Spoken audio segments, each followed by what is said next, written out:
dari kelompok 14 dengan judul materi yaitu struktur sosial dan pemerintahan negari.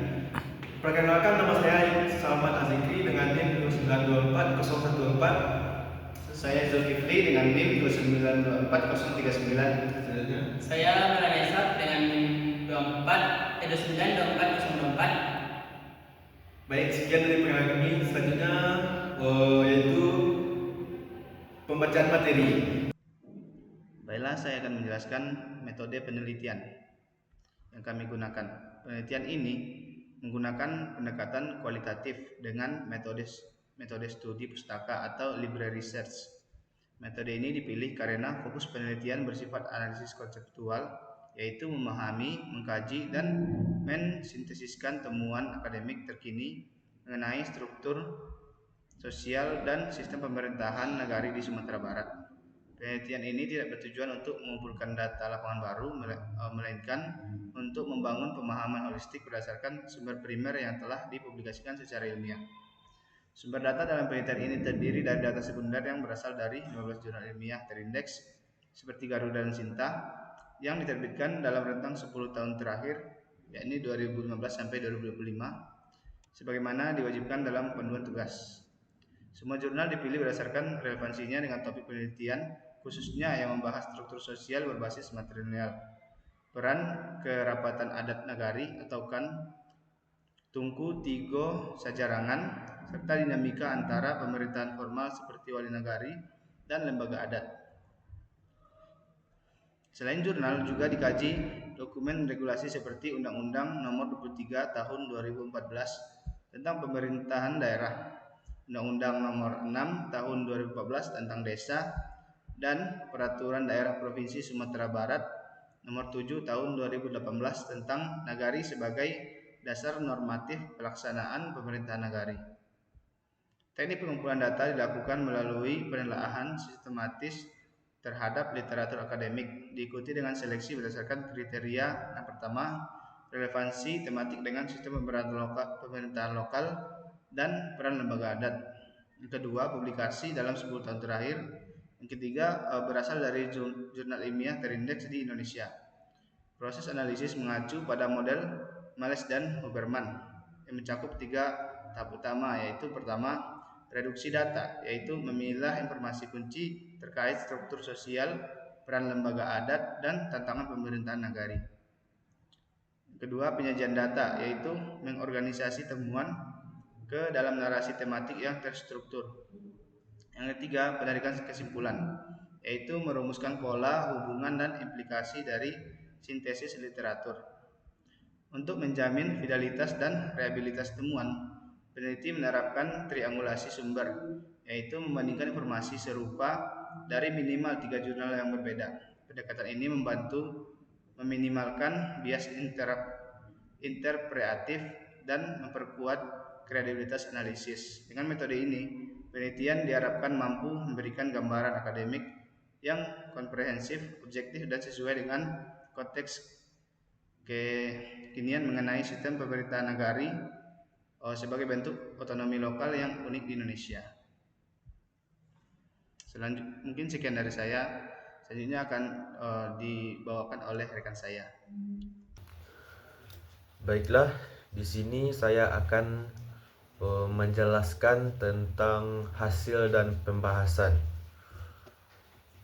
Berdasarkan kajian terhadap 15 jurnal ilmiah periode 2015 sampai 2015, penelitian ini menunjukkan bahwa nagari di Sumatera Barat merupakan bentuk otonomi lokal yang unik karena memadukan nilai adat Minangkabau dengan sistem pemerintahan modern. Pertama, dari struktur sosial. Nagari dibangun atas sistem matrilineal di mana garis keturunan dari pihak ibu. Struktur ini dimulai dari kaum atau parui, kemudian suku yang dipimpin oleh nenek mama. Selain itu, Bundo Kanduang memiliki peran penting sebagai penjaga nilai adat dan moral masyarakat. Hal ini menunjukkan bahwa struktur sosial nagari tidak hanya mengatur kekerabatan, tetapi juga legitimasi sosial. Kedua, yaitu dari sistem pemerintahan. Nagari berjalan melalui 2 pilar utama, yaitu pemerintahan formal dipimpin wali nagari dan pemerintahan adat yang mewakili oleh Kerapatan Adat Nagari KAN.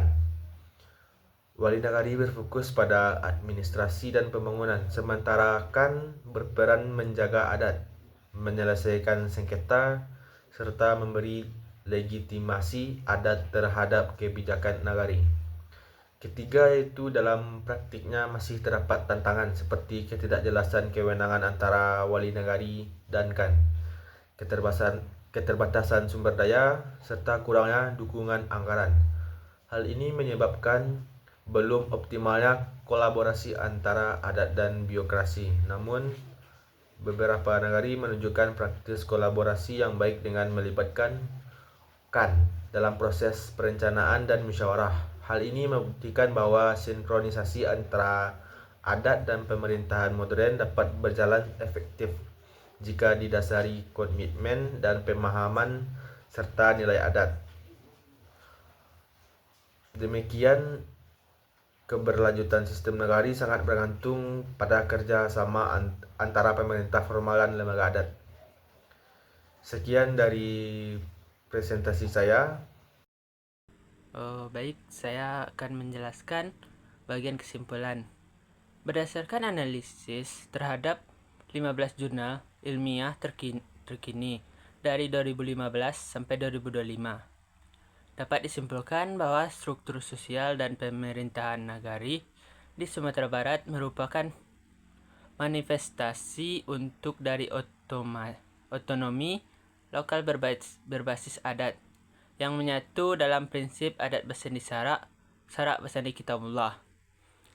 Pertama, struktur sosial nagari berakar pada sistem matrilineal dan diartikulasikan melalui tungku tiga sajarangan nenek mama, alim ulama, dan candiak pandai yang diperkuat oleh peran sentral Bundo Kandong sebagai pemimpin moral perempuan. Kedua, sistem pemerintahan nagari modern beroperasi melalui dualisme institusional. Pertama, pemerintahan formal yang dipimpin oleh nagari dan bertanggung jawab pada administrasi serta pembangunan. Dan yang kedua, pemerintahan adat yang diwakili oleh Kerapatan Adat Nagari atau KAN sebagai lembaga permusyawaratan tertinggi yang mengawal nilai budaya, menyelesaikan sengketa, dan memberikan legitimasi adat terhadap kebijakan nagari. Ketiga,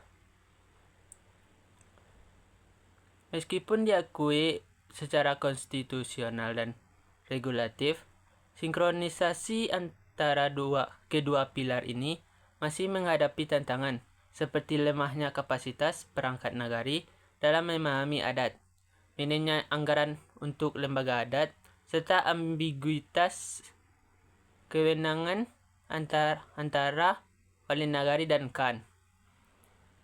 Temuan ini menegaskan bahwa keberlanjutan sistem nagari tidak bergantung pada eksistensi struktur formal semata, melainkan pada komitmen kolaboratif antara pemerintah modern dan lembaga adat dalam menjalankan prinsip raso jopareso melalui musyawarah. Dalam konteks otonomi daerah pasca Undang-Undang Desa, nagari tetap menjadi model tata kelola lokal yang relevan, asalkan nilai adat tidak sekedar dijadikan simbol, melainkan diintegrasikan secara substantif dalam perencanaan, pelaksanaan, dan pengawasan pemerintahan. Penelitian lanjutan disarankan untuk mengkaji efektivitas kebijakan afirmatif terhadap lembaga adat, serta penguatan peran Bundo Kandung dalam demokrasi lokal kontemporer. Sekian, terima kasih.